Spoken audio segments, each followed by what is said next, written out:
Hello everyone. उम्मीद करता हूँ मेरी वॉइस सभी को प्रॉपर आ रही होगी। तो जैसा कि हम सीटेट ईवीएस पीवाई की सीरीज बूस्टर सीरीज कर रहे हैं, तो आज उसका ये दूसरा लेक्चर है। तो जल्दी से शुरू करते हैं बिना टाइम वेस्ट किए। तो ये हमारी फर्स्ट स्लाइड है। सेकंड स्लाइड, आज हम करने वाले हैं अपना एग्जाम 8 फेब को, जो इसी साल 2026 में 8 फरवरी को ये पेपर 1 हुआ है। हम उसी के आज पीवाई करेंगे और हम स्टार्टिंग करेंगे। ये जो पार्ट होता है ईवीएस का, ये थर्ड सेक्शन होता है। तो यह थर्ड सेक्शन होता है, तो 61 से इसका सीरियल नंबर क्वेश्चन के शुरू होते हैं। तो आज हम वही देखने वाले हैं। तो मेरा नाम है विकास। चलिए शुरू करते हैं। तो पहला हमारा क्वेश्चन है, रीड द फॉलोइंग। मतलब आजकल जो है ईवीएस में असर्शन रीजन और सीटेट का ही पैटर्न बन गया है। वो असर्शन रीजन पूछता है ताकि आप थोड़ा सा उसमें पहले असर्शन पढ़ें, फिर रीजन पढ़ें, फिर उसको अपने कॉग्निटिव लेवल से उसको सॉल्व करें। सो हम ज़्यादा टाइम वेस्ट नहीं करते हैं बातों में, हम जल्दी से शुरू करते हैं। तो पहला क्वेश्चन है हमारा 61, read the following assertion and its reason and choose the correct answer. Assertion है, without worker bee there would be neither bee hive nor any nectar collection. और इसका रीजन है, the male bee have very special role as a worker. Option A true but R is false. Option B A is false but R is true. And option 3 both A and R true and R is the correct explanation of A. Option 4 both A and R are true but R is not a correct explanation of A. So इसके लिए मैंने एक photo generate की हुई है AI से, ताकि आप लोगों को ज़्यादा अच्छे से समझ में चीज़ें आएँ और मैं और अच्छे से एक्सप्लेन कर पाऊँ हर चीज़ को। तो सबसे पहले ये जो बीहाइव का टॉपिक है, ये हमारे ईवीएस का बीहाइव कॉन्सेप्ट जो है क्लास थर्ड ईवीएस की book chapter number plant around us का है। Part of the chapter from tasting to digesting. ये हमारा यहाँ से लिया गया है ये topic. Beehive, beehive a home of a honey bee. जो हमारी मधुमक्खी होती हैं उनका घर को हम बीहाइव कहते हैं, यानी कि बीहाइव का मतलब होता है मधुमक्खी का छत्ता।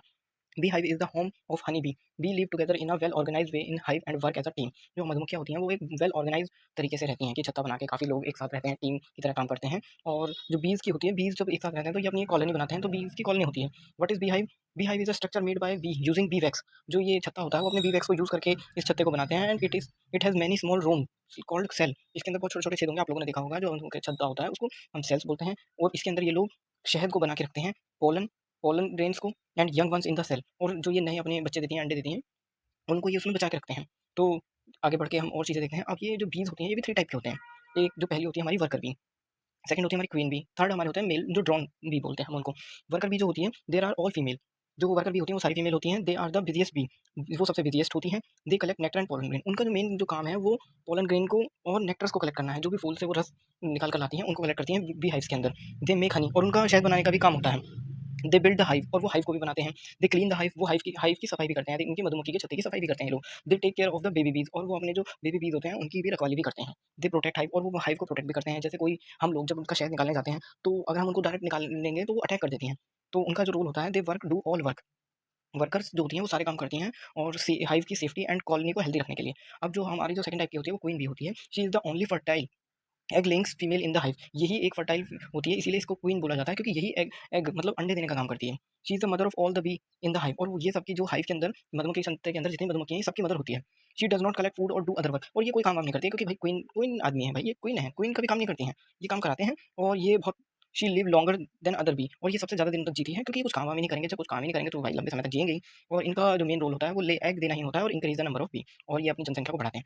अब हमारे तीसरे नंबर के होते हैं जो कि नवाब साहब टाइप के होते हैं, ड्रोन बी। ये मेल होते हैं अपने, दे आर मेल, ऑब्वियस सी बात है ये मेल होते हैं, ड्रोन इसीलिए इनको बोला जाता है। Their main job is to mate with the queen. इनकी जो मेन काम होता है वो सिर्फ मीटिंग करना होता है। समझ जाओ क्या ही कर रहे हैं ये लोग बी के अंदर बैठ के। दे डू नॉट कलेक्ट फूड, और ये कोई ना फूड बनाते हैं ना हाइव बनाते हैं, मतलब मधुमक्खी का छत्ता। ये इधर से उधर घूमते रहते हैं, छत्तों में जाके बैठते हैं, कुछ दिन वहाँ पे मीटिंग करके गुच्चू गुच्चू करके निकल लेते हैं। और क्वीन बी को वो एग वैग ले करना पड़ता है, और ये लोग अपना काम करके वहाँ से निकल लेते हैं। और इनको जो फीड करना आना होता है, मतलब इनको जो खाना ला के देंगे वो वर्कर भी ला के देंगे, क्योंकि क्वीन है। अब राजा साहब तो भ्रमण पे निकलते हैं, भ्रमण पे जाते हैं, शिकार पे निकलते हैं, शिकार पे जाते हैं, तो जहाँ जाएंगे वहाँ मेहमान नवाजी लेंगे और अपना मीटिंग का काम करके निकलते बनेंगे, फिर दूसरे छत्ते में जाएंगे। तो ड्रोन्स का यही काम होता है। They don't have a sting, और उनकी कोई स्टिंग नहीं होती हैं। Drone help in the reproduction, सिर्फ ये रिप्रोडक्शन में काम खाते हैं और कुछ नहीं करते हैं। Importance of the bee, bee की इंपॉर्टेंस वही है, शहद बनाते हैं, हमारे इन्वायरमेंट के लिए अच्छे होते हैं। सो इसका जो आंसर होगा वो होगा हमारा पहला नंबर वाला। पहला नंबर वाला होगा कि ए, एक मिनट, ये क्या हो गया? इसका जो आंसर होगा वो हमारा पहला नंबर वाला ऑप्शन होगा कि जो ए ट्रू है बट आर फॉल्स है, क्योंकि जो रीजन दिया हुआ है, the male bee have very special role as a worker. पर जो मेल होता है, अभी हमने जाना कि जो मेल बी होता है उसका कोई एज सच कोई काम नहीं होता है वर्कर। तो उसका जो मेन काम है वो है सिर्फ मीटिंग करना। तो जो पहला वाला है, without worker B they would be neither beehive और एनी नेक्टर कलेक्शन, तो हमारा जो ऑप्शन ए होगा वो बिल्कुल करेक्ट होगा। बाकी जो ऑप्शन होंगे वो रॉन्ग होंगे। ठीक है, चलिए नेक्स्ट पे चलते हैं। ये पिक्चर्स मैंने आपके लिए एआई से जनरेट करा के बनाई है, तो उम्मीद करता हूँ आपको ज़्यादा अच्छे से समझ में आएगा, और आगे जब मैं इस क्लास का पीडीएफ अपने टेलीग्राम चैनल में डलवा दूँगा, तो आपको और अच्छे से क्लियर हो जाएँगी चीज़ें। चलिए हम नेक्स्ट क्वेश्चन पे चलते हैं। Which of the following should not be the appropriate pedagogy to learn the theme food of EVS? तो हमारा ऑप्शन 1 है stimulate children imagination to give them opportunities to construct knowledge. Option B है motivate the children to draw a level diagram of the digestive system. Option 3 ask the children to draw their own picture and show where they think the food goes from their mouth. The teacher should encourage the children to express their own views. So इसमें हमारे को सबसे important जो चीज़ है वो समझना है, not पूछा है कि कौन सा नहीं है। तो मैं इसको और हाईलाइट कर देता हूँ नोट को, कि हाईलाइट कर दिया है, इससे आपको समझने में और आसानी होगी। तो जो पहली वाली स्टेटमेंट है हमें दी हुई है, the stimulate children imagination to give them opportunity to construct knowledge. तो हमें इसमें क्या करना होगा कि ये बिल्कुल सही स्टेटमेंट है कि हमें बच्चे को सोचने के लिए और इमेजिनेशन के लिए एनकरेज करना होता है, क्योंकि जब वो ज़्यादा एनकरेज करेगा तो उसका कॉग्निटिव डेवलपमेंट होता है। Motivate the children to draw a level diagram of the digestive system. तो जो ये हमारा सेकंड ऑप्शन है ये थोड़ा सा एप्रोप्रिएट नहीं है कि हम उसको बोलें कि वो लेवल डायग्राम ड्रॉ करे ये वो, तो ये इसका एप्रोप्रिएट नहीं है अकॉर्डिंग टू द क्वेश्चन। तो ये जो हमारी स्टेटमेंट है वो ये गलत हो जाएगी। बाकी ask the children to draw their own picture and show where they think the food goes from their mouth. हाँ, तो बच्चों से पूछना चाहिए कि खाना खाने के बाद वो कहाँ जाता है। ये भी उनकी एक तरीके से मेमोरी बेस्ड और क्रियोसिटी को बढ़ाने वाला क्वेश्चन है। The teacher should encourage the children to express their own view, और बच्चों को बोलने का मौका देना भी ये भी एक सही स्टेटमेंट कहलाएगा। तो जो हमारा इसका आंसर होगा वो हमारा सेकंड वाला इसका आंसर होगा, क्योंकि हमसे नॉट पूछा है। एक मिनट यहाँ पे मैं लिख देता हूँ कि हमसे नॉट पूछा गया है, तो हमें नोट की वजह से ये वाला हमारा ऑप्शन सही होगा। बाकी जो स्टेटमेंट होंगी, एक मिनट मैं बाकी स्टेटमेंट को, जो बाकी की स्टेटमेंट होंगी ये हमारा ऑप्शन ज़्यादा इसमें अप्रोप्रिएट बैठेगा। ठीक है? चलिए तो अब हम नेक्स्ट क्वेश्चन पे चलते हैं। 1 मिनट। हुँ। अब हम अपने नेक्स्ट क्वेश्चन पे चलते हैं, और ये मैंने इसमें पिक्चर लगाई हुई है कि फूड जो ईवीएस की थीम है, फूड थीम, उसमें ज़्यादा मैक्सिमम बारे में यही बताया जाता है कि कैसे फूड को कुक करना चाहिए, प्रॉपर कुकिंग मेथड्स और न्यूट्रिशन मेथड्स, कि न्यूट्रिशन क्या क्या मिलते हैं उसके बारे में बताया है, बैलेंस डाइट क्या होता है, healthy food, vegetables, grains, protein हमें खाना चाहिए, ज़्यादा से ज़्यादा पानी पीना चाहिए, स्टे एक्टिव और ईट हेल्दी, स्टे हेल्दी। इस सब के बारे में हमें ये फूड थीम पढ़ाई इसलिए जाती है ताकि बच्चे अपने फूड फूड के बारे में अवेयर हो सकें कि क्या खाना हमारे लिए अच्छा है, क्या खाना हमारे लिए गलत है। तो अब हम नेक्स्ट क्वेश्चन पे चलते हैं। तो consider the following statement A and B. फिर से एक और असर्शन रीजन है, sloth spend almost 20 hour a day sleeping sleeping. ठीक है, और जो हमारी स्टेटमेंट बी है वो है sloth live for about 20 year and during that time around only 5 tree. मतलब ये कह रहा है कि एक स्लोथ नाम का जानवर होता है, ठीक है, वो जो है वो 20 घंटे सोता है, ये कह रहा है। और स्लोथ जो है वो अपनी पूरे लाइफ स्पैन में 20 साल जीता है, जिसमें वो सिर्फ अपनी पूरे लाइफ स्पैन में 5 ही ट्री को क्रॉस कर पाता है। यानी कि आप सोच सकते हो वो कितना आलसी जानवर होगा। और 20 घंटे सोने वाला आदमी, वो तो वैसे भी बहुत आलसी होगा, पर आजकल सोना सबको पसंद है, मुझे भी सोना बहुत पसंद है, मन करता है बस सोता रहूँ। तो इसके लिए भी मैंने तुम्हारे लिए एक पिक्चर एआई से जनरेट कराई हुई है। ये देखिए, ये क्या इंटरेस्टिंग पिक्चर बना के लाया हूँ मैं आप लोगों के लिए, ताकि आपको ये कॉन्सेप्ट, स्लोथ का कॉन्सेप्ट अच्छे से समझ में आए। पहले हम जानेंगे ये किस चैप्टर से है। ये क्लास 3 चैप्टर से है, प्लांट अराउंड अस में। Part of the chapter from testing और डाइजेस्टिंग वाले चैप्टर का ही है ये वाला। और इसमें स्लोथ को मेंशन किया है, example of plant eating animal that live on tree. इस ये स्लोथ का एक एग्जांपल है। स्लोथ कुछ कुछ ऐसा दिखता है, आप नेट पे भी सर्च करेंगे तो आपको दिखेगा। स्लोथ द स्लो एंड काम ट्री ड्वेलर, इसको बोला जाता है।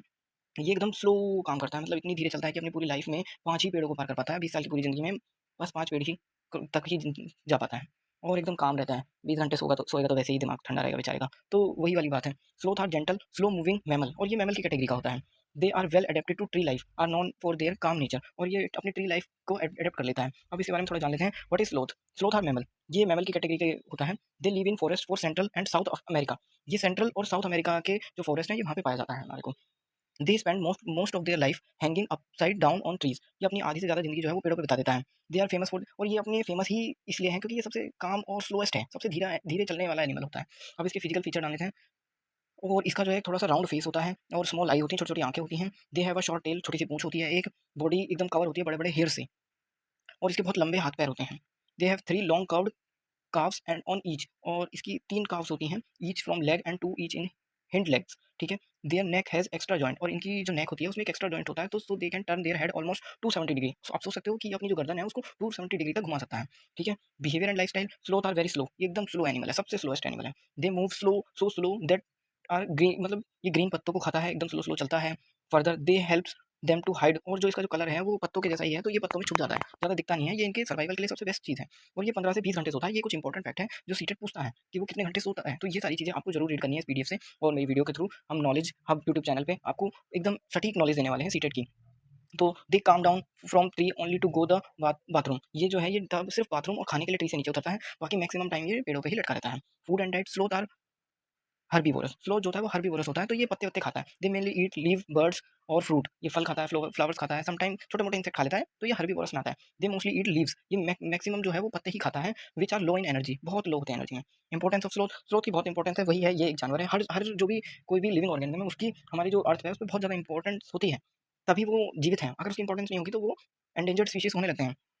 इनको थोड़ा-सा आजकल क्या हो रहा है, थ्रेटन हो रहा है स्लोथ, डिफॉरेस्टेशन हो रहा है तो स्लोथ ज़्यादातर कम होते जा रहे हैं क्योंकि जब जंगल नहीं बचेंगे तो स्लोथ कहाँ रहेगा? अब ये पेड़ों के अलावा तो कहीं रहता है नहीं, लॉस ऑफ हैबिटेट, तो ये अपना जो है घर खो दे रहे हैं क्योंकि जंगल कट रहे हैं। रोड एक्सीडेंट में मारे जा रहे हैं क्योंकि जंगल नहीं है तो फिर ये रोडों पे घूमते हैं तो रोड एक्सीडेंट में मारे जा रहे हैं। Hunting and illegal pet trading और इनका जो है शिकार कर लिया जाता है। एक तो क्योंकि स्लो एकदम क्यूट से दिखते हैं तो पेट ट्रेडिंग हो जाती है इनकी और हंट इनको या तो मार देते हैं क्योंकि या तो इनकी खाल ले लेते हैं या इनके और किसी चीज़ से कुछ बनाते होंगे लोग। ठीक है? तो चलिए, इसके बारे में हमने अभी तक बहुत कुछ जाना, बाकी चीज़ें आप पीडीएफ से अच्छे से रीड करें। अब आते हैं हम अपने ये 64 क्वेश्चन नंबर पे, इसमें जो है हमें दी हुई है मैच द फॉलोइंग। इसमें है हमें स्टेट दिए हुए हैं और उनकी लैंग्वेजेज़ दी हुई है। तो ये जो मैच द फॉलोइंग के क्वेश्चन होते हैं, इसको करने का एक सबसे बढ़िया तरीका होता है, देखो, अगर आपको सारे ऑप्शंस भी नहीं मालूम, तो हम इसको ऑप्शन से भी डील कर सकते हैं। ऑप्शन से कैसे डील कर सकते हैं? जैसे हमें महाराष्ट्र का पता है, मराठी बोलते हैं, ठीक है? तो जो सी वाला है उसका 5 होगा और गुजराती गुजरात में बोली जाती है। तो हम अब ऑप्शंस में यही ढूँढेंगे कि जो सी वाला है वो 5th है, तो सी का 5th ये रहा, 2 ऑप्शन और 4 ऑप्शन में है। अब हम देखते हैं गुजरात का डी, डी का 6th होना चाहिए। तो गुजरात जो है डी का 6th हमें सिर्फ 4th ऑप्शन में दिख रहा है, तो हमारा जो होगा एक 4th ऑप्शन ही करेक्ट ऑप्शन होगा। ठीक है भाई? तो और बाकी मैं आपको बता देता हूँ, जो मलयालम है वो केरला में बोली जाती है, कोंकणी गोवा में बोली जाती है, मराठी महाराष्ट्र में बोली जाती है, गुजराती गुजरात में बोली जाती है, कन्नड़ कन्नड़ कर्नाटक में बोली जाती है, कुडुख झारखंड में बोली जाती है। ठीक है? और इसका जो हमारा आंसर था, ये स्लोथ वाले का, ये हमारा जो होगा, ये हमारा बोथ जो है, ए इज़ अ करेक्ट, ये जो होगा ये बोथ करेक्ट है। ये जो हमारा इसका थर्ड वाला ऑप्शन होगा क्योंकि दोनों स्टेटमेंट ही करेक्ट हैं स्लोथ के बारे में। ठीक है भाई? अब हम आगे चलते हैं। अब हमारा ये 65 क्वेश्चन नंबर है, इसको हम थोड़ा रीड कर लेते हैं। एक ये थोड़ा स्क्रीन पर नहीं आ रहा है। ये भी एक असर्शन रीज़न है। तो 65 में हमें दिया हुआ है assertion the cultural resource of the community are also very important for the learning of the child. Folk tale, folk song, jokes, art, etc. enrich the language and knowledge of the child. और reason दिया हुआ है local environment of the children is not only physical or natural but his social cultural environment is also local. तो इसका जो हमारी explanation होगी, जो पहली स्टेटमेंट है वो बिल्कुल करेक्ट है हमारे लिए कि जो कम्युनिटी कल्चर रिसोर्स हैं, जैसे फोक टेल हो गई, फोक सॉन्ग हो गए, जोक्स, आर्ट्स, ये हमारे जो चिल्ड्रंस हैं उनको एनरिच करता है चिल्ड्रन की लैंग्वेज और नॉलेज डेवलप करने के लिए। जो हमारा कल्चर है, कल्चर हमें क्या सिखाता है, हमारे हम किस कल्चर से बिलोंग करते हैं, हमारी लैंग्वेज, हमारे आर्ट के बारे में, हमारे जो फोक सॉन्ग होते हैं वो हमारे कल्चर को और अच्छे से एलेबरेट करके हमें सिखाते हैं। तो बच्चों को ये एनरिच करता है उनकी लैंग्वेज पे और नॉलेज के। और रीजन हमें दिया हुआ है, the local environment of the child is not only physical और natural but is a social cultural environment. तो ये बिल्कुल सही है कि वो सिर्फ फिजिकल एनवायरमेंट और नेचुरल ही नहीं है, एक सोशल कल्चरल एनवायरमेंट है जिससे बच्चे मैक्सिमम चीज़ें सीखते हैं। तो मैक्सिमम चीज़ें सीखेंगे तो ये हमारा थर्ड ऑप्शन जो हमारा बिल्कुल करेक्ट हो जाता है इसमें कि both assertion and reason are correct and reason is the correct explanation. और जो हमारे हिंदी में पढ़ने वाले स्टूडेंट हैं उनके लिए भी इसमें जो होगा वो थर्ड ऑप्शन बिल्कुल करेक्ट होगा कि कथन और कारण दोनों सही हैं और कारण कथन की सही व्याख्या है। ठीक है? चलिए हम अपने नेक्स्ट क्वेश्चन की तरफ बढ़ते हैं। तो हुँ, ये हमारा 66 क्वेश्चन है। तो 66 क्वेश्चन पे पढ़ते हैं। A distinct centrally located spherical structure in cell is called nucleus. ये कहना चाह रहे हैं कि जो बीच में एक सेंट्रल लोकेटेड स्फेरिकल स्ट्रक्चर होता है उसको सेल कहा जाता है और रीज़न है nucleus is surrounded by jelly like structure called cytoplasm. तो इसका जो हमारा आंसर है वो होगा, देखिए, पहला जो हमें रीज़न दिया है कि जो सॉरी, कि जो हमारा nucleus is distinct central located spherical structure होता है, तो हमें जो असर्शन दिया गया है वो बिल्कुल करेक्ट बोला गया है कि हाँ, वो सेंट्रल स्ट्रक्चर है। बट जो रीजन है फिर वो ये भी तो बताया कि वो सेंट्रल स्ट्रक्चर की या तो फीचर्स बताया, बट इन्होंने क्या बोल दिया कि न्यूक्लियस जो है वो सराउंडेड है जेली लाइक स्ट्रक्चर। तो ये जो है, ये बात तो बिल्कुल सही है, बट जो है ये असर्शन की एक्सप्लेनेशन नहीं है करेक्ट। तो इसका जो आंसर होगा वो फोर्थ वाला होगा कि both A and R true, दोनों स्टेटमेंट ट्रू हैं कि हाँ भाई, जो न्यूक्लियस होता है वो जेली से सराउंडेड होता है। बट जो ये जो है असर्शन को डिफाइन नहीं कर रहा है कि अभिकथन को, कारण जो है ये उसको वो नहीं कर रहा है कि दोनों को सेटिस्फाई नहीं कर रहा है। इसलिए जो इसका वो होगा कि स्टेटमेंट दोनों सही हैं, बट जो आर है वो करेक्ट एक्सप्लेनेशन नहीं है। तो चलिए मैं इसको एक्सप्लेन करने के लिए थोड़ा-सा तुम्हारे लिए सेल की फोटो भी लेकर आया हूँ, जिससे हम थोड़ी कुछ चीज़ें देखते हैं। देखिए, ये हमारा ये वाला जो पॉइंट है, ये वाला, ये हमारा न्यूक्लियस को दर्शाता है, ठीक है? ये हमारा एनिमल सेल है और प्लांट सेल है। 2 टाइप के सेल होते हैं, एक जो हमारा होता है एनिमल सेल और एक होता है प्लांट्स का। प्लांट्स का सेल जो है वो हमसे थोड़ा डिफरेंस होता है। डिफरेंट उसमें क्या होता है, हमारी जो सेल वॉल में होता है, वो हमारे पास एक सेल मेम्ब्रेन होती है, इनके पास सेल वॉल होती है, हमारे पास सेल वॉल नहीं होती है। बस यही मेजर डिफरेंस होता है हमारे अंदर। जो प्लांट्स की सेल होती हैं उसमें सेल वॉल होती है, हमारे वाले में सेल वॉल प्रेजेंट नहीं होती है। जो न्यूक्लियस दोनों में प्रेजेंट होता है, जिसमें न्यूक्लियस हमारा होता है, न्यूक्लियस इनके पास भी होता है, सेल मेम्ब्रेन होती है इनके पास, हमारे पास भी सेल मेम्ब्रेन होती है, साइटोप्लाज्म दोनों में प्रेजेंट रहता है। ठीक है? तो ऐसा कुछ प्लांट का स्ट्रक्चर दिखता है। तो ये जो है ये बहुत अच्छा मुझे डायग्राम लगा, तो मैंने ये आप लोगों के लिए लगा दिया।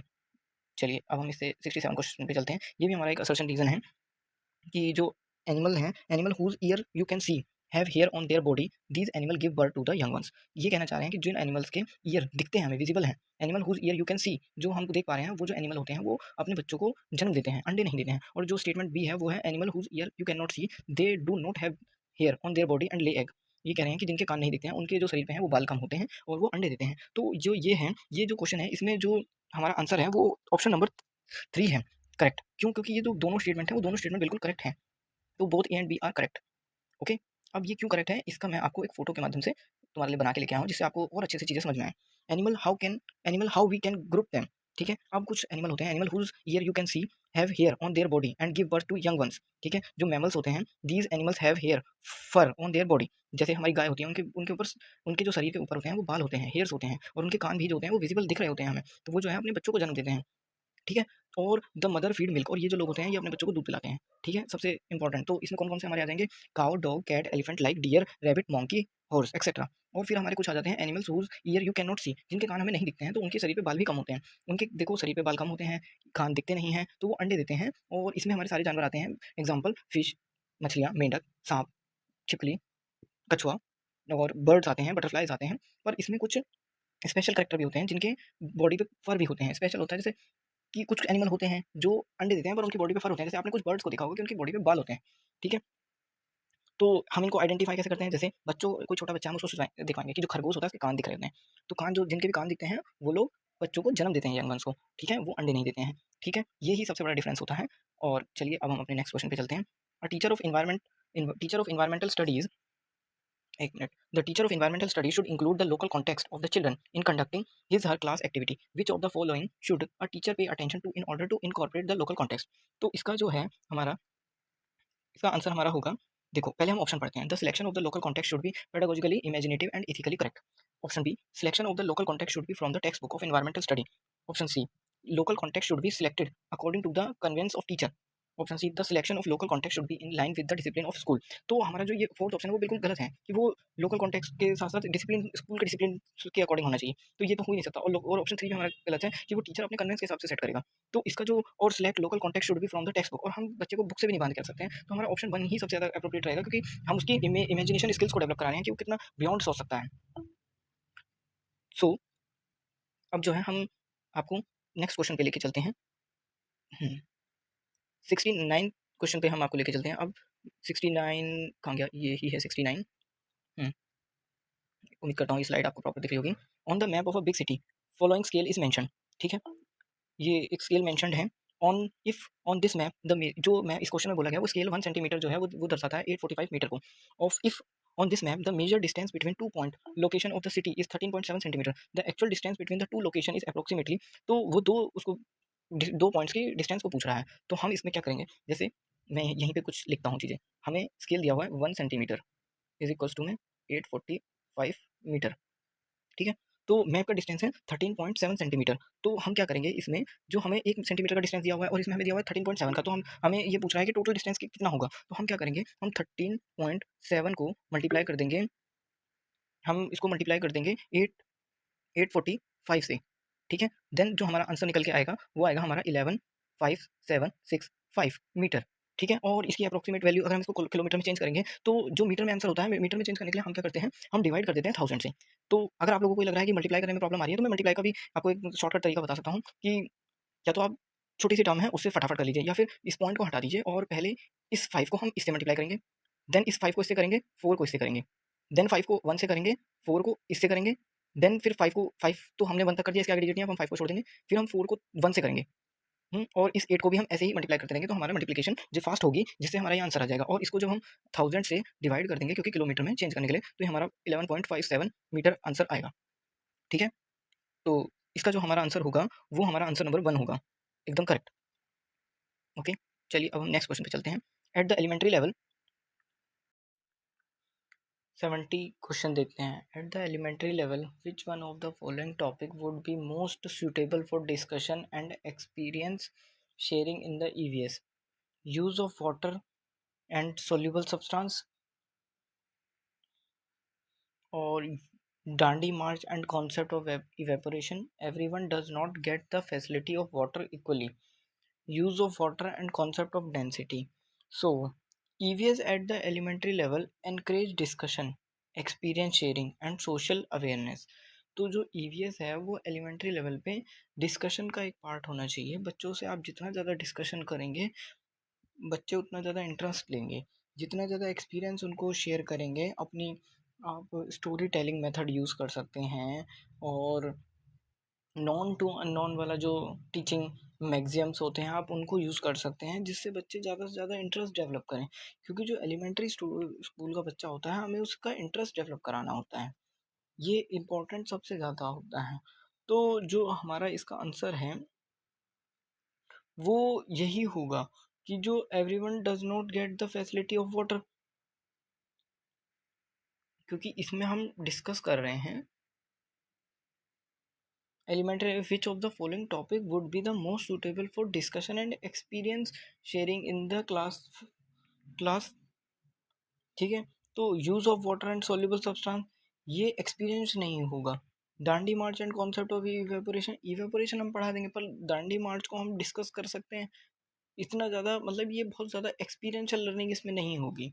Everyone does not gate facility of water equally, तो इसको हम एक्सपीरियंशियल से भी देख सकते हैं कि वाटर क्राइसिस किस किस स्टेट में है, डिस्कस कर सकते हैं, इस टॉपिक के ऊपर डिबेट कर सकते हैं, और भी बहुत सारे वो हैं, रोल प्ले कर सकते हैं। तो इसका आंसर जो होगा वो हमारा थर्ड ऑप्शन बिल्कुल अप्रोप्रिएट होगा। ठीक है, चलिए नेक्स्ट क्वेश्चन पे मूव करते हैं, 71 पे। ये भी हमारा एक न्यूमेरिकल फॉर्मेट का क्वेश्चन है। चलिए इसको भी देखते हैं कि इसमें क्या है। The distance between the capital of India New Delhi and the capital of Bihar Patna is 792 kilometre. If an express bus cover its distance in 11 kilometre, the average speed of the bus in metre पर सेकेंड। तो इसमें हमें kilometre per hour में और our में हमें वो दे रखा है। तो इसके लिए हम क्या करेंगे, तो जो डिस्टेंस है हम उसे पहले मीटर में चेंज कर लेंगे। सिंपल सी बात है, हमें किलोमीटर में दे रखा है तो किलोमीटर में दे रखा है तो हम इसको क्या करेंगे, एक एक किलोमीटर में 1000 मीटर्स होते हैं। तो हम 792 को मल्टीप्लाई करेंगे 1000 से, तो हमारा ये होगा 792,000। एक जीरो इधर लिख देता हूँ, कोई नहीं, देखता हूँ थोड़ी और जगह मुझे मिले। ठीक है, एंड देन हम आवर्स को सेकंड में चेंज कर लेंगे। आवर्स को सेकंड में चेंज करने के लिए हमें क्या करना होगा, हमें 60 मिनट से पहले मल्टीप्लाई करना होगा, देन हमें फिर से अगेन करना होगा उसको सेकंड्स में चेंज करने के लिए, क्योंकि एक आवर में 60 मिनट्स होते हैं और 60 मिनट्स में 60 सेकंड्स होते हैं। तो हमें 11 को मल्टीप्लाई करना होगा 60 इंटू 60 से। तो ये हमारा जो आंसर आएगा वो हमारा आएगा 3960 सेकंड्स आएगा, और ये हमारा मीटर्स में आएगा। देन अब हमारा ये सिंपल सा वो बचा है। बाकी अब हमने दोनों चीज़ को मीटर में चेंज कर लिया सेकंड में, तो हमें आंसर उसने किस में पूछा था, मीटर पर सेकंड में पूछा है। तो हम क्या करेंगे, 792,000 डिवाइडेड बाय 396000 सॉरी। देन हम इसको डिवाइड करेंगे, एक जीरो से एक जीरो कट जाएगी, एक जीरो से एक जीरो और कट जाएगी। देन अब हमको ये देखना होगा ये किस चीज़ से कट जाएगा। तो 396 जो है वो 792 जो है वो 396 का डबल होता है। अगर आपको थोड़ी बेसिक्स मैथ्स आती होगी तो ये जो होता है ये इसका डबल होता है, और एक जीरो कटी नहीं है तो ये 1 से कटेगा और ये 2 से कट जाएगा। देन एक जीरो जो है हमारी बची है, तो इसका जो आंसर आएगा वो 20, इसका आंसर आएगा 20 मीटर पर सेकेंड। ठीक है, एक मिनट, ये थोड़ा प्रॉब्लम क्रिएट कर रहा है। ये 20 मीटर पर सेकेंड इसका आंसर आएगा।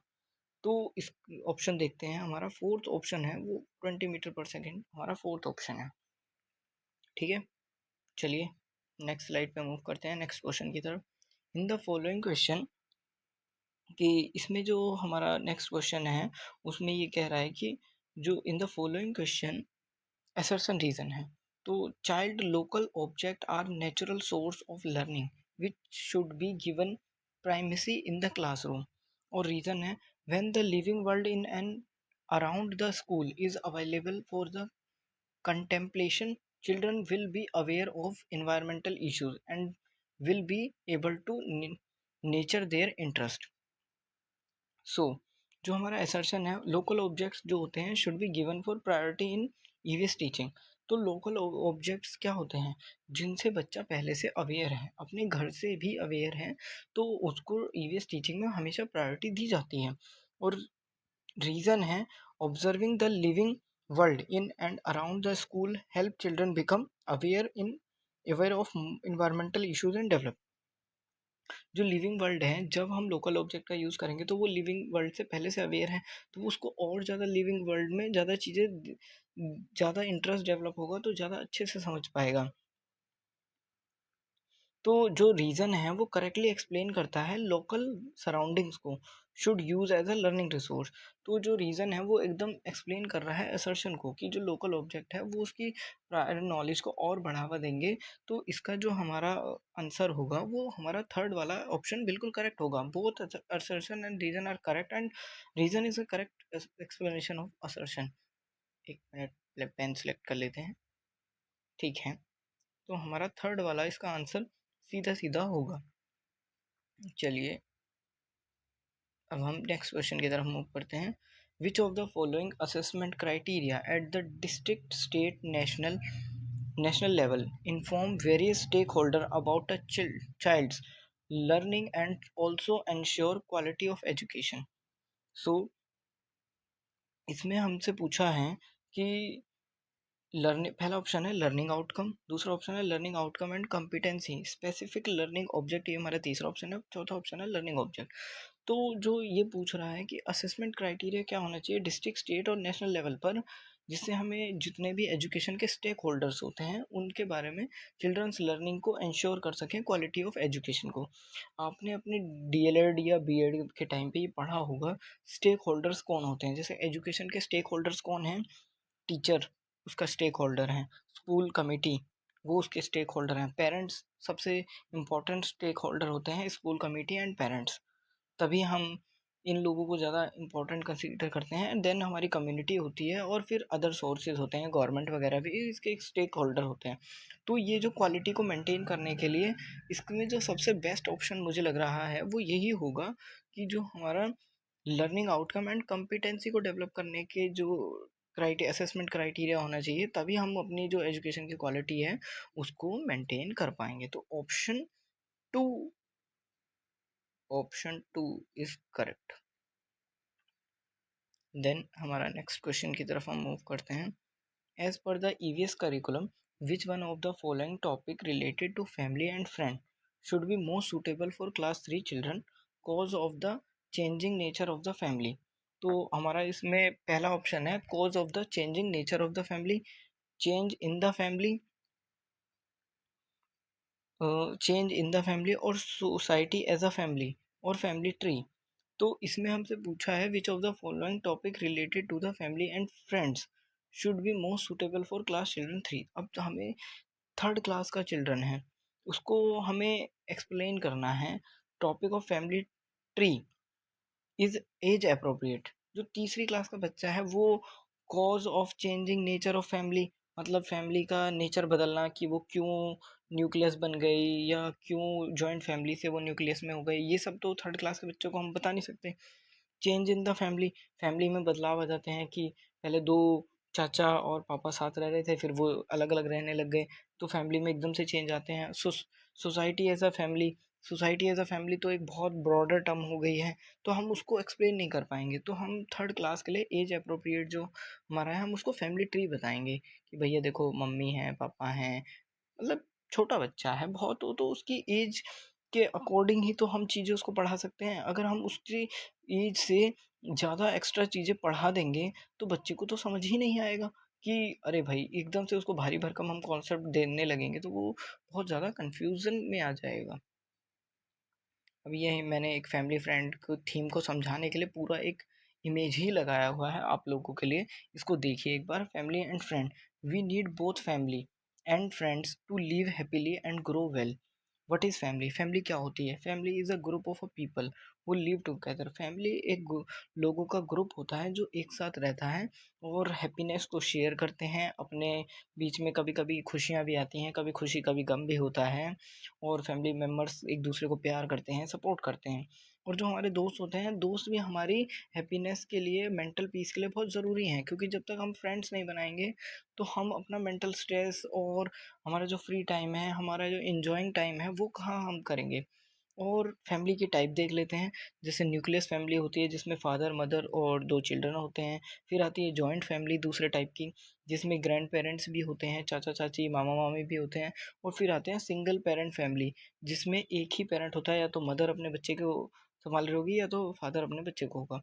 Role and responsibility of family, family की काफ़ी सारी रोल्स एंड रिस्पॉन्सिबिलिटी, ये सारी बातें आप जानते हैं कि भाई बच्चों की एजुकेशन है, बच्चों को मैनेज करना है, घर को चलाना है, पेरेंट्स को रिस्पेक्ट करनी है, बाकी बच्चों को अच्छी शिक्षा देनी है, और अर्निंग्स को देखना है, पेरेंट्स को मैनेज करना है पूरे घर को। ये सारे रोल्स एंड रिस्पॉन्सिबिलिटी होती हैं फैमिलीज़ की। फैमिली फ्रेंड्स में भी काफ़ी डिफरेंस होता है।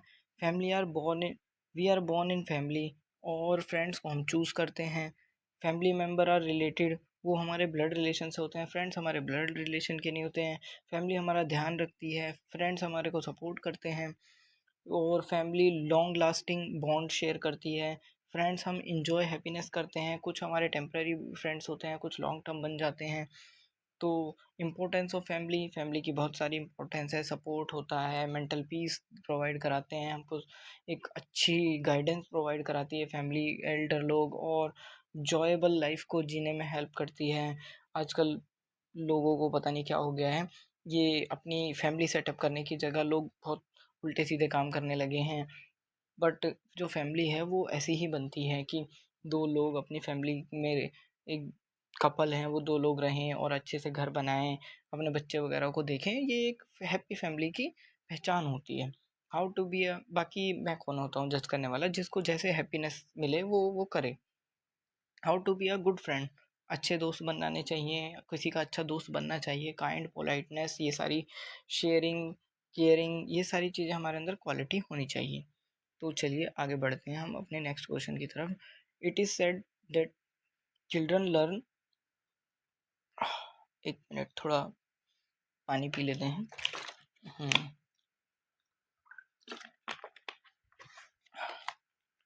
ठीक है। It is said that children learn a lot from their surrounding quite easily, their experience should be into brought into the classroom, their question answered and their curiosity satisfied. By doing so, the curriculum of EVS can be made more enriching and creative. In the context of the above, the curriculum of environmental studies is included which of the following principle? तो global to local, information to understanding, या local to global, या unknown to known.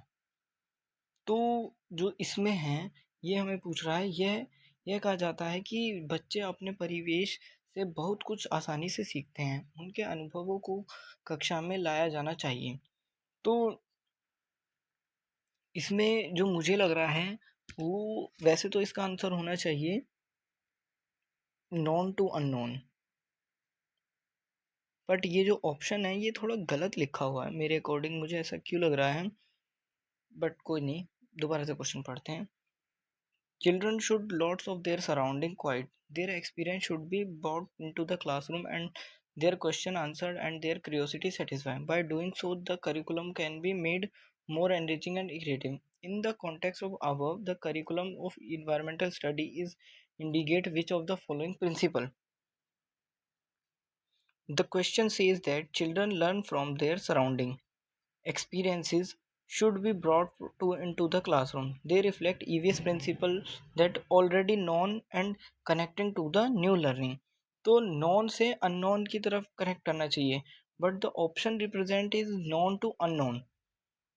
तो इसमें मुझे लग रहा है कि इसमें कुछ ऑप्शन एरर है। तो ये जो होगा ये नॉन, एक मिनट, नॉन टू अननोन होता है, और इसका वही एक आंसर होगा, नॉन टू अननोन की तरफ। एक मिनट,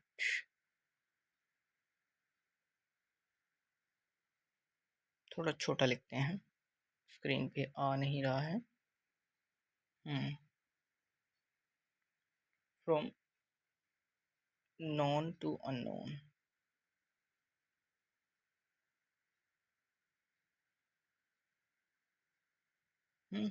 ये हमारा ऑप्शन फोर्थ करेक्ट होगा इसके लिए।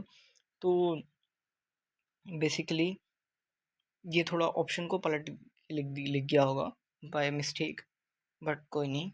हम नेक्स्ट क्वेश्चन की तरफ बढ़ते हैं। The location of Punjab and Kerala respectively with respect to Bihar. अब हमको ये देखना होगा कि बिहार कहाँ पर है। पंजाब जो है वो नॉर्थ वेस्ट में है बिहार से। बिहार हमारा किधर है, यूपी के थोड़ा इस साइड की तरफ चलिए, थोड़ा नॉर्थ ईस्ट की साइड चलेंगे तो बिहार हमारा उस साइड नेपाल बॉर्डर से कनेक्ट होता है, कुछ पार्ट यूपी से कनेक्ट होता है। तो हमारा बिहार से जो पंजाब पड़ता है वो वेस्ट की डायरेक्शन में पड़ता है, और केरला जो है वो साउथ की डायरेक्शन में पड़ता है उससे। तो इसका जो आंसर होगा वो हमारा नॉर्थ ईस्ट साउथ वेस्ट, तो इसका होगा north west and south west की डायरेक्शन पड़ती है बिहार के लिए। आइए ना हमरा बिहार में, सुना होगा आपने। चलिए नेक्स्ट क्वेश्चन की तरफ बढ़ते हैं। Read the assertion and reason. assertion history of many places show us how many different culture influence have helped to shape life and culture। जो हिस्ट्री है वो अलग अलग प्लेसों की होती है, और ये हम वो दिखाती है डिफरेंस कि कैसे कैसे अलग अलग कल्चरों का कैसे कैसे इन्फ्लुएंस होता है हमारी लाइफ को शेप करने में। तो ये इंडिविजुअल डिफरेंस को दर्शाता है, और इसका रीज़न है this region become very diverse because of their unique history of example Ladakh and Kerala. So ये बिल्कुल करेक्ट रीज़न है कि जो रीज़न है वो वेरी डाइवर्स है।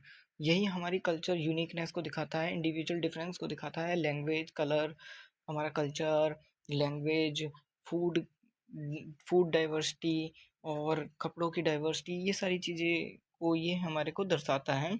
तो इसका जो आंसर होगा वो ऑप्शन नंबर थर्ड होगा। बिल्कुल, एक मिनट, पेन सेलेक्ट करते हैं हम। पेन सेलेक्ट करके रेड पेन पे जाते हैं। हाँ, थर्ड ऑप्शन होगा कि both A and R the correct explanation. ठीक है, नेक्स्ट स्लाइड की तरफ मूव करते हैं। Ajay is a teacher of environmental studies and he want to conduct a role play activity in his class. Which of the following topic would be most appropriate for a role play of the children. तो अब ये बोल रहे हैं, एक अजय नाम के हमारे टीचर हैं, बहुत ही एकदम एनर्जेटिक टीचर हैं, वो बच्चों के लिए बहुत कुछ करना चाहते हैं, तो वो एक रोल प्ले एक्टिविटी कर रहे हैं। ठीक है, तो a family that gets only, तो वो एक रोल प्ले एक्टिविटी करवाना चाहते हैं। तो इसमें कुछ ऑप्शंस हैं, जैसे इवेपोरेशन ऑफ वाटर, इसमें क्या रोल प्ले होगा, ये तो एक साइंस का कॉन्सेप्ट है। जर्मिनेशन ऑफ सीड्स, ये भी एक साइंस का कॉन्सेप्ट है, ये बाय एक्सपेरिमेंट देख सकते हैं। जो ऊपर के दो ऑप्शन है वो एक एक्सपेरिमेंट बेस्ड है। A family that get only 2 bucket of water from a water tanker every day, तो इसमें हम रोल प्ले करा सकते हैं। अब demonstration of solubility of various substance, ये भी एक एक्सपेरिमेंट का है और क्वेश्चन है। तो इस ये जो हमारे बहुत ऊपर के हैं काट देते हैं। ये बिल्कुल वही है कि एक फैमिली है, उसके पास 2 बकेट ऑफ वाटर है और वो टैंकर पे जा रही है एवरी डे लेने के लिए, तो इसमें हम एक रोल प्ले एक्टिविटी करा सकते हैं। Role play is best suited for the real life social situation. जो भी रोल प्ले की एक्टिविटीज़ होती हैं वो रियल लाइफ सोशल सिचुएशंस के लिए बेस्ट सूटेड होती हैं। ये हमारे बच्चों को मदद करती हैं एम्पैथी समझने में, प्रॉब्लम सॉल्व करने में, डिसीजन मेकिंग करने में। ऑप्शन जो है वो साइंस, जो बाकी ऑप्शन है वो साइंस के कॉन्सेप्ट को दर्शाते हैं जो कि एक्सपेरिमेंट बेस्ड हैं। तो उम्मीद करता हूँ आपको ये क्वेश्चन समझ में आया होगा। फिर हमारा है, which is the significance of environmental studies at the primary level, choose the appropriate option from the following. तो इसमें जो है इट इज़ चाइल्ड फोकस्ड, बिल्कुल करेक्ट है। तो इसमें पूछा है what is the significance environmental study at the primary level, choose. ठीक है, तो एक मिनट, पहला ऑप्शन बिल्कुल सही है, चाइल्ड सेंटर्ड होना चाहिए। It focus is to teach the environment to children, ये इसी पे फोकस नहीं होना चाहिए कि सिर्फ एनवायरनमेंट के बारे में बताया जाए, क्योंकि जो ईवीएस होता है वो इंटीग्रेटेड होता है सोशल साइंस साइंस। जैसे हमने हमारे पहले वाले पीवाईक्यू क्लास में मैंने आपको ये चीज़ बताई थी कि वो साइंस का, सोशल साइंस का, मैथ्स का, लैंग्वेज का, इसका इंटीग्रेटेड सब्जेक्ट होता है।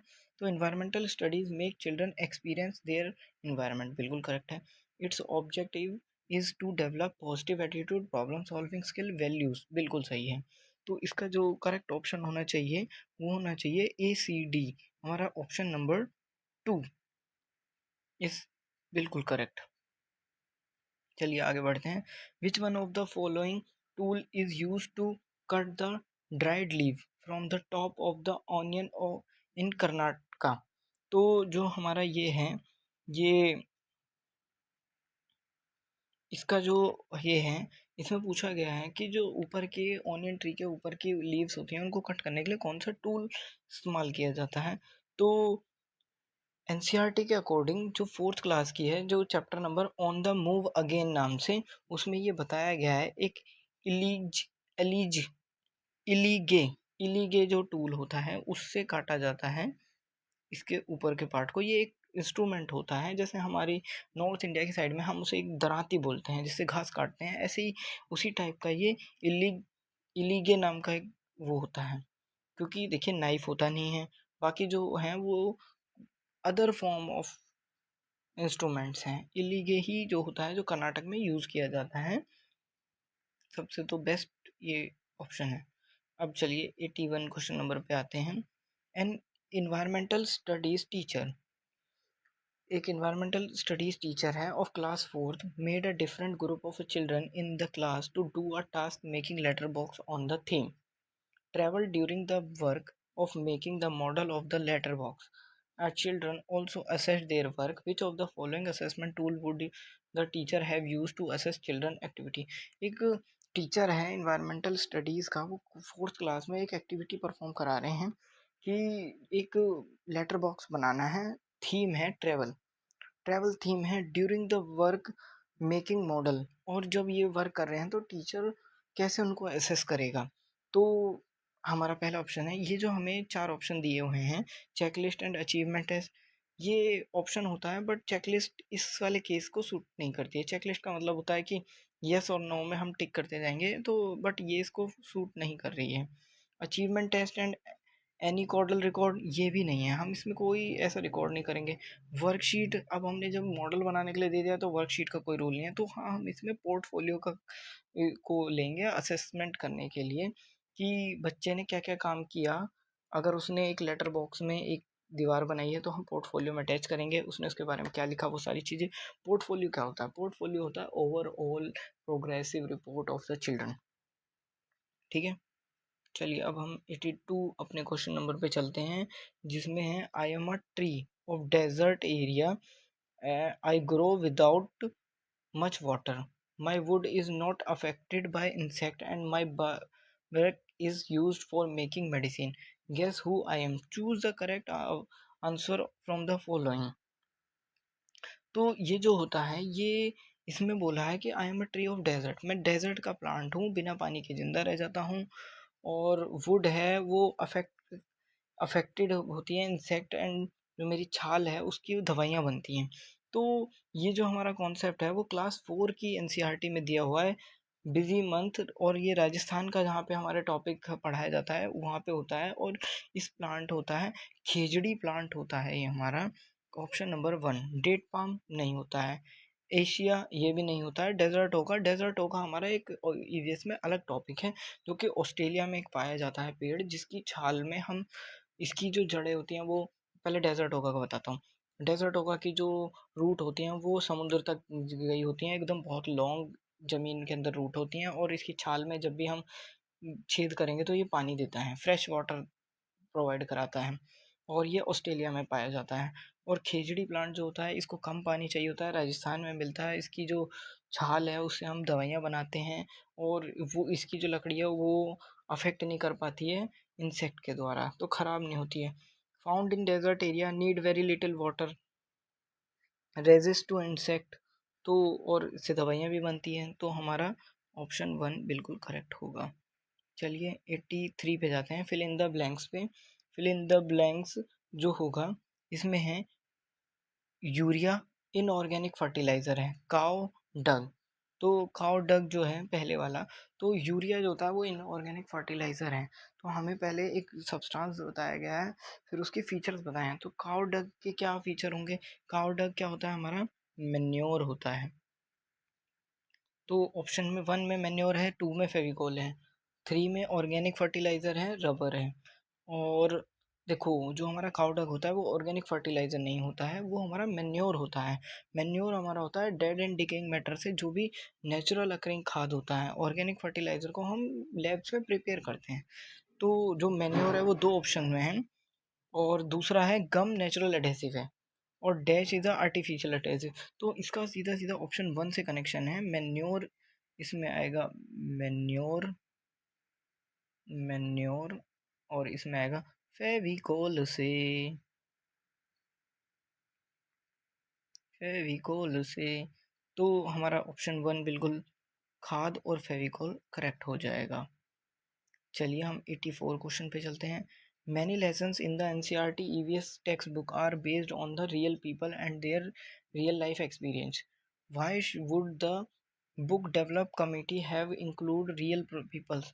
ये बोल रहे हैं कि जो एनसीईआरटी की किताब है वो बहुत सारे रियल लाइफ प्रॉब्लम्स और रियल लाइफ लोगों की कहानी से जुड़ी होती है, और क्यों होती है, जो कमेटी है वो इन्हें क्यों लेती है, ताकि पहला ऑप्शन पढ़ते हैं, children easily related to real people. जो बच्चे होते हैं वो अपने लोकल, हम ईवीएस पढ़ रहे हैं तो सोशली बहुत एक्टिव होते हैं, तो उनके लिए वो एक जानने के लिए आसानी होती है। तो ये ऑप्शन सही है। Children on experience can be included in EVS discussion, ये बिल्कुल सही है। और क्योंकि जो चिल्ड्रन का अपना एक्सपीरियंस होगा वो भी इंक्लूड किया जाएगा। इट हेल्प इन री enforcing the idea of environmental study can be done only in classroom through text book, ये ऑप्शन गलत है। Real people and their experience inspire children, बिल्कुल ठीक है। तो इसका जो ऑप्शन होगा वो ए बी डी होगा। ए बी डी हमारा थर्ड ऑप्शन में है, इसका हमारा ए बी डी ऑप्शन होगा। क्योंकि जो ऊपर की 3 स्टेटमेंट हैं कि पहला वाला है कि जो बच्चे हैं वो चिल्ड्रन इजीली रिलेट कर पाए लोगों से, ईवीएस के आइडियाज़ हैं उनको डिस्कशन और चिल्ड्रन के आइडियाज़ को, एक्सपीरियंस को इंक्लूड करना चाहिए। जो फोर्थ वाला है वो बोल रहा है कि सिर्फ क्लासरूम और टेक्स्ट बुक तक सीमित रखें। ईवीएस ऐसा कोई सब्जेक्ट ही नहीं है जिसको हम क्लासरूम तक सीमित रख सकें, वो बना ही आउटसाइड पढ़ने के लिए। और फोर्थ वाला है real people and their experience inspire children, जो असली पीपल हैं और उनके एक्सपीरियंस को हम बच्चों को प्रोत्साहित करने में बढ़ावा देता है। अब हम चलते हैं अपने 85 क्वेश्चन नंबर पे। There are many poem related to the environment in the text book of environmental studies. The teacher should also ask children to create poem. Which one of the following process skill is mainly developed by the writing poem? तो देखो motor skill, अब बच्चा सोच रहा है और poem लिख रहा है, तो मोटर स्किल इसमें क्या होगा? इसमें मोटर स्किल्स नहीं आएंगी हमारी। एक मिनट, ये तो फिर से पेन सेलेक्ट करते हैं। मोटर स्किल नहीं आएगी। लर्निंग स्किल्स, लर्निंग स्किल्स होगी पर इतना नहीं है अकॉर्डिंग टू पोएम राइटिंग के लिए। कन्वर्जेंट थिंकिंग ये भी होगा बट इतना ज़्यादा नहीं होगा। क्रिएटिव एक्सप्रेशन सबसे ज़्यादा इसका अप्रोप्रिएट होगा। क्यों होगा? राइटिंग पोएम जो होता है वो हमारी क्रिएटिविटी और एक्सप्रेशन, इमेजिनेशन, सोचने की शक्ति, कम्युनिकेशन स्किल्स को बढ़ावा देता है। तो रचनात्मक अभिव्यक्ता हमारे लिए बिल्कुल करेक्ट ऑप्शन होगा इसका। तभी वो प्रोसेस करेगा स्किल्स को, मेनली डेवलप्ड राइटिंग पोएम। जब हम कविता लिखते हैं तो कविता कौन लोग लिख पाते हैं? जिनकी इमेजिनेशन बहुत अच्छी है, जिनके एक्सपीरियंसन बहुत अच्छे हैं और उनके अंदर एक अलग क्रिएटिविटी है, वही लोग कविता लिख पाते हैं। हर कोई तो कविता नहीं लिख पाता है। देखिए मैंने इसके लिए ये पिक्चर बनाई हुई है आप लोगों के लिए। Poem writing a powerful process skill है, ठीक है, क्रिएटिविटी को बढ़ावा देता है। Which process skill is mainly develop in writing? Creativity. और पोएम क्या होती है? फीलिंग्स, आइडियाज़, ब्यूटीफुल क्रिएटिविटीज़ को, राइमिंग्स, वर्ड्स को इमेजिनेशन करके लिखना। Observe how poem writing develop, अब ये पोएम राइटिंग कैसे डेवलप कराई जा सकती है? ऑब्जर्वेशन से, इमेजिनेशन बच्चों को बढ़ावा देने के लिए, एक्सप्रेशन, ओरिजिनलिटी, उनके ओरिजिनल थॉट्स होने चाहिए, प्रॉब्लम सॉल्विंग। तो ये कुछ बातें हैं जो कि हैं स्टेप्स बताए हुए हैं, एग्जाम्पल ऑफ पोएम है। ये सारी बातें आपको पढ़ लेंगी, आप खुद पढ़िएगा, पीडीएफ आपको मिलेगा टेलीग्राम ग्रुप में क्लास के बाद। ठीक है, चलिए 86 पे चलते हैं। आई am an Indian bird who ले egg in between the stone. मैं एक भारतीय पक्षी हूँ जो अपने अंडे देता हूँ दो स्टोन्स के बीच में। My nest is made of soft wing, और मेरा जो घोंसला है वो सॉफ्ट विंग से बना होता है, रूट वूल, और वो रूट से, वूल से, हेयर कॉटन वूल से। हु एम आई, मैं कौन हूँ? तो इसको पहचानने के लिए मैंने आपके लिए एक स्लाइड है जो कि बनाई है। हु आई एम, तो ये पूछ रहे हैं मैं कौन हूँ। द इंडियन रॉबिन, एक बर्ड होता है जो आइडेंटिफिकेशन कैसे होती है, स्मॉल इंडियन बर्ड है, ठीक है। बिल्ड नेस्ट बिटवीन स्टोन, ये जो चट्टानों के बीच में, छोटे छोटे पत्थरों के बीच में एक घोंसला बनाता है अपना छोटा सा। नेस्ट बनाता है ट्विंग से, मतलब छोटी छोटी लकड़ियों से, रूट से, ड्राई ग्रास से, वूल, हेयर, कॉटन से ये अपना घोंसला बनाता है और उसमें अंडे देता है किसके, पत्थरों के बीच में। I am an Indian bird, I am lay egg between stone, my nest is made of root, wool, hair, cotton, ठीक है। तो नेस्ट के मटेरियल इसमें आपको नहीं दिखे होंगे। ट्विंग्स होती हैं छोटी छोटी लकड़ियाँ, रूट्स होते हैं, ड्राई ग्रासेस होती हैं, हेयर होते हैं, ठीक है। क्लास 4 में द बिजी मंथ वाले चैप्टर में इसका जिक्र करा हुआ है। और ये ऐसा क्यों करता है, जो उसके लिए देखें तो प्रोटेक्ट फ्रॉम प्रीडिएटर्स, जो चील वील होते हैं उनको बहुत ऊंचाई से बहुत चीज़ें दिख जाती हैं, तो ये पत्थरों के बीच में देता है जिससे उनको प्रोटेक्शन मिले, उसके अंडों को। सेफ प्लेस होता है उनके लिए। कीप नेस्ट हाइड, और उनको छुपा के रखता है पत्थरों के बीच में। प्रोटेक्ट करता है रेन और हीट से। और ईवीएस लर्निंग कॉन्सेप्ट है, birds building different kinds of nest, ठीक है। Every bird choose nest according to its habitat, ठीक है। और सीटेड टिप्स में question are often asked by bird nest. CTET ज़्यादातर इस बर्ड के नेस्ट के बारे में क्वेश्चन पूछता है, हैबिटेट के बारे में पूछता है, अडेप्टेशन के बारे में पूछता है, ऑब्जर्वेशन बेस्ड लर्निंग, ठीक है। तो इस क्वेश्चन का हमारा क्या आंसर होगा कि मैं कौन हूँ, ये क्वेश्चन पूछ रहा है। हु आई एम, जो कि पत्थरों के बीच में अंडे देता है, तो ये इंडियन रॉबिन होता है, तो जिसको हम काली चिड़ी भी बोलते हैं, इंडियन रॉबिन, ठीक है। चलिए अब हम चलते हैं अपने 87 पे। अब एक पर्सन है, बोर्डेड राजधानी ट्रेन फ्रॉम न्यू दिल्ली, 30 अप्रैल को वो बोर्ड करते हैं भुवनेश्वर से, और 1 मई को वो ट्रेन डिपार्टेड होती है, एंड 17 घंटे की उनकी पूरी जर्नी है, तो 22 आवर उनको लग रहे हैं। If the distance between the New Delhi and Bhubaneswar is 117, जैसे हमने ऊपर एक न्यूमेरिकल किया था, ये सेम उसी की तरह है। इसमें हमें 27 घंटे का पूरा देखो, जो 1 मिनट पेन सेलेक्ट करते हैं हम, जो डिस्टेंस है वो हमें दिया हुआ है, डिस्टेंस दिया हुआ है 1701 किलोमीटर, ठीक है। और जो हमारा टाइम है वो 27 घंटे का आएगा। देखिए, एक 30 अप्रैल को चले हैं 5 बजे, और 1 मई को 8 बजे पहुंच गए, तो मोटा मोटा आप लगाइए कि 30 अप्रैल को चले हैं और 1 मई को पूछे हैं, तो 30 अप्रैल, 30 का महीना 30 का होता है, अप्रैल का होता है, तो 30 अप्रैल से 1 मई, तो 5 बजे चले थे और 8 बजे पहुंच गए, तो सीधे सीधे 27 घंटे ही होते हैं, ठीक है। जनवरी, फरवरी, मार्च, अप्रैल, हाँ 30 का मंथ होता है, तो ये 27 घंटे का है, तो हम सीधा सीधा 701 किलोमीटर को हम 27 से डिवाइड कर देंगे, तो इसका आंसर आएगा हमारा। देखिए ये जो है मे बी 6 से कट रहा होगा, 3 से कटेगा का, तो 3 से काटते हैं पहले। 3 5 जा 15, और 2 कैरी इधर गया 20, 3 6 जा 18, तो 2 3 7 जा 21, और 3 9 जा, अब ये 9 से कट जाएगा, हाँ बिल्कुल कटेगा 9 से। 9 चौक 54, 54 का 2 27, हाँ 9 3 27, तो ये 9 6 54, और ये 63 किलोमीटर पर आवर इसका डिस्टेंस आएगा, तो हमारा ऑप्शन 1 बिल्कुल करेक्ट हो जाएगा। देन अब हमारा नेक्स्ट क्वेश्चन 88 है। Which of the following is the correct context of environmental studies? A. The syllabus of environmental studies title based in which of the arrangement of title is in a spiral and sequential manner. The curriculum of the environmental students the curriculum of environmental studies is theme based, in which the arrangement of the theme and the sub theme in the spiral and sequential manner. ये हमारा second option है. The curriculum of the environmental studies integrated. ठीक है, जो curriculum है वो integrated होना चाहिए. Each lesson of the syllabus does not start with the main concept but start with the main question.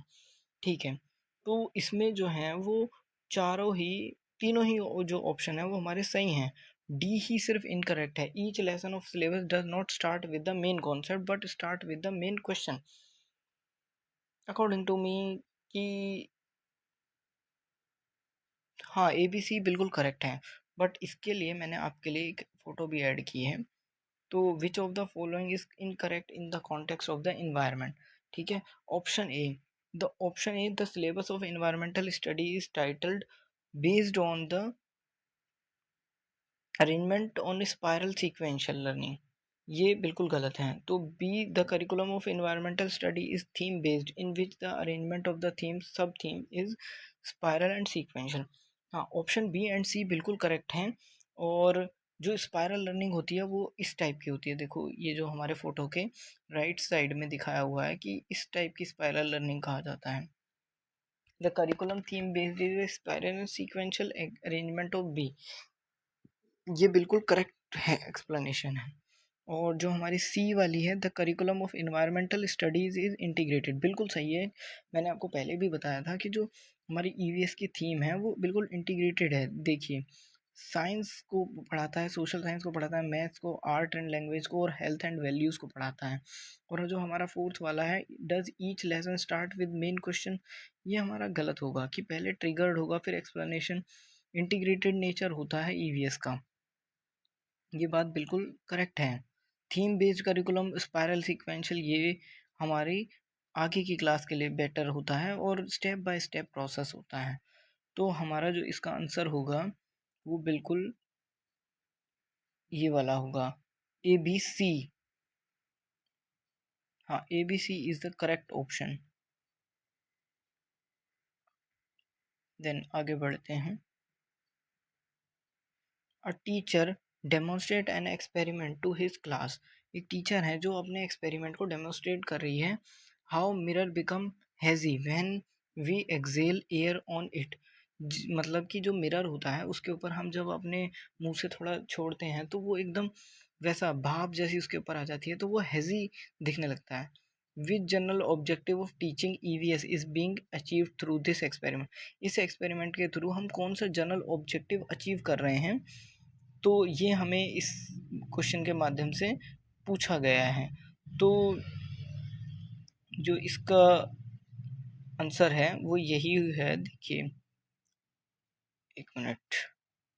Explain the concept of inhalation and explanation acceleration sorry demonstrating experiment to the children, to engage children in exploratory and hands-on activity to acquire basic cognitive and motor skills through process of observation and classification of inference. Option 4, explain the concept of cold or air, hot air. तो ये बिल्कुल correct जो option है, इसका जो option है वो होगा हमारा 3 वाला बिल्कुल करेक्ट है. To engage children in exploratory, मतलब हम जो भी एक्टिविटी करा रहे हैं वो बच्चों को एक्सप्लोरेशन में मदद करना चाहिए कि बच्चा मैक्सिमम चीज़ और मैक्सिमम इंफॉर्मेशन से बम्बार्ड हो जाए, जिसकी वजह से उसकी एक्सप्लोरेशन बढ़े, हैंड्स ऑन एक्टिविटी बढ़े. इसलिए हम उसको ज़्यादा से ज़्यादा खुद से चीज़ें करने के लिए इनक्रेज करते हैं. एक्वायर करे बेसिक स्किल, कॉग्निटिव डेवलपमेंट हो, मोटर स्किल्स का डेवलपमेंट हो, थ्रू प्रोसेस ऑफ ऑब्जर्वेशन हो, क्लासिफिकेशन कर पाए, इन्फेरेंस कर पाए. तो इसका जो थर्ड ऑप्शन है वो बिल्कुल करेक्ट होगा. ठीक है, बाकी जो ऑप्शन है वो इसके अकॉर्डिंग करेक्ट नहीं होंगे क्योंकि कॉन्सेप्ट ऑफ इनहेलेशन एक्सलेशन तो नहीं पढ़ा रहे हैं हम. डेमोन्स्ट्रेटिंग एक्सपेरिमेंट ये भी नहीं कर रहे हैं हम. और explain the concept of cold और हॉट एयर ये भी नहीं कर रहे हैं. तो इसका जो है थर्ड ऑप्शन मोस्ट अप्रोप्रिएट होगा. अब ये देखिए, ईवीएस का एक्सपेरिमेंट इन क्लास में क्या होता है. Experiment we exhale air and mirror. तो मिरर हमारा ये देखिए, जैसा मैं आपको कह रहा था वो ऐसा दिखने लगता है. ठीक है, मिरर हैज़ी हो जाता है, ऐसा दिखता है। जनरल ऑब्जेक्टिव क्या होगा? साइंटिफिक टेम्परेचर, क्यूरियोसिटी बढ़ेगी, क्रिएटिविटी बढ़ेगी, स्पिरिट ऑफ इंक्वायरी बढ़ेगी, डिस्कवरी होगी, एक्सपीरियंशियल लर्निंग होगी, develop scientific approach and aptitude होगा। वाई ऑब्जेक्टिव अचीव क्या होगा? बच्चा क्रियोसिटी बढ़ेगा, एनकरेज ऑब्जर्वेशन लर्निंग होगी, क्रिएट क्यूरियोसिटी, प्रमोट इंक्वायरी, ज़्यादा क्वेश्चन पूछना सीखेगा, अंडरस्टैंडिंग बनेगी, साइंटिफिक टेम्परामेंट डेवलप होगा, और इंटरेस्टिंग तो होता ही है, तो इन्जॉय तो करेंगे ही साथ में, क्योंकि जितनी ज़्यादा हम हैंड्स ऑन एक्टिविटी करते हैं बच्चे उतना इन्जॉय करते हैं। और हमारा ये लास्ट क्वेश्चन होगा, the territorial state of Karnataka, मतलब कर्नाटक के जो आसपास के नेबर स्टेट हैं वो कौन कौन से होंगे। तो नेबरिंग स्टेट ऑफ कर्नाटक, पहले ऑप्शन से हम जाते हैं, उड़ीसा, छत्तीसगढ़, केरला। ये तो नहीं होगा क्योंकि छत्तीसगढ़ जो है वो कर्नाटक से दूर है थोड़ा सा। आंध्र प्रदेश, तेलंगाना, उड़ीसा, ये भी दूर हैं। तो जो केरला है, बॉर्डर विद कर्नाटक से कौन कौन से बॉर्डर टच करते हैं, तो आंध्र प्रदेश, तेलंगाना नहीं होगा, केरला, आंध्र प्रदेश, तमिलनाडु, तेलंगाना ये भी नहीं होगा। तो इसका जो होगा ऑप्शन नंबर 3, केरला, आंध्र प्रदेश और तेलंगाना, क्योंकि महाराष्ट्र, तमिलनाडु, गुजरात ये तो इस साइड आ जाते हैं हमारे, तो ये तो नहीं होगा। आंध्र प्रदेश, तेलंगाना, उड़ीसा भी नहीं होगा, छत्तीसगढ़ नहीं होगा, इस वजह से जो ऑप्शन हमारा सी है वो बिल्कुल करेक्ट होगा। तो होप आपको ये वीडियो अच्छा लगा होगा। लाइक करें, सब्सक्राइब करें नॉलेज हब चैनल यूट्यूब, और अपनी सीटेट की तैयारी को नेक्स्ट लेवल ले जाने के लिए आप हमारे वीडियोस को कंटिन्यू शेयर करते रहिए अपने दोस्तों के साथ। सीटेट PYQ सीरीज़ मैं चला रहा हूँ, मेरा नाम विकास है, और इसको आप देखते रहिए, आपकी तैयारी को नेक्स्ट लेवल लेके जाएगा। हमारे यूट्यूब चैनल को सब्सक्राइब करें, और हमारा नया नया टेलीग्राम चैनल है जिस पे हम यूट्यूब की क्लास लेने के बाद इसका PDF भी डलवा रहे हैं, तो जिससे आपको और अच्छे से तैयारी और नोट्स लेने में आपको प्रॉब्लम ना आए। और इसी के साथ थैंक यू बोलते हैं। चलिए अब आपको विदा लेते हैं सभी लोगों से, ठीक है। और हमारी क्लास आप ऐसे ही देखते रहिए और अपना सपोर्ट बनाए रखिए। Thank you.